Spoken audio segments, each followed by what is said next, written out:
মাগরিবের নামাজ পড়ার জন্য তারা দাঁড়িয়ে গেছে। আর সরাসরি দেখাচ্ছি লাইভে। الرحمن الرحيم مالك يوم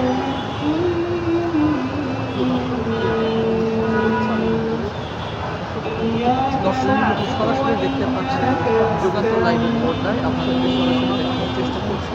ইনকিলাব মঞ্চ অর্থাৎ শহীদ ওসমান হাদির যেই নিজ হাতে তৈরি করা যে সংগঠন ইনকিলাব মঞ্চ, জানি গত 18 ডিসেম্বর শহীদ ওসমান হাদি কিন্তু সিঙ্গাপুরের জেনারেল হাসপাতালে কিন্তু শেষ নিঃশ্বাস ত্যাগ করে চলে গিয়েছেন ফেরার দেশে।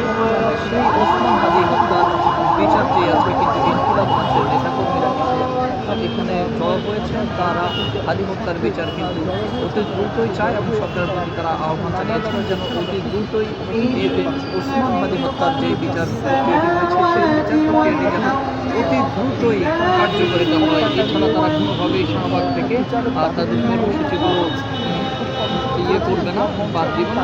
একের পর এক সমাবেশ বিক্ষোভ করেই যাবে। তারা আজকে ছত্রপতি কিন্তু ঘোষণা দিয়েছিল যে যতক্ষণ পর্যন্ত শহীদ ওসমান হাদি হত্যার বিচার না হচ্ছে তারা কিন্তু কোনোভাবে তাদের আন্দোলন এই সংগ্রাম এই বিক্ষোভ আপনারা দেখতে পাচ্ছেন সরাসরি এই মুহূর্তে রয়েছে ইনকিলাব মঞ্চের নেতাকর্মীরা আছেন। সরাসরি রাস্তার মধ্যে নেতাকর্মীরা আছেন।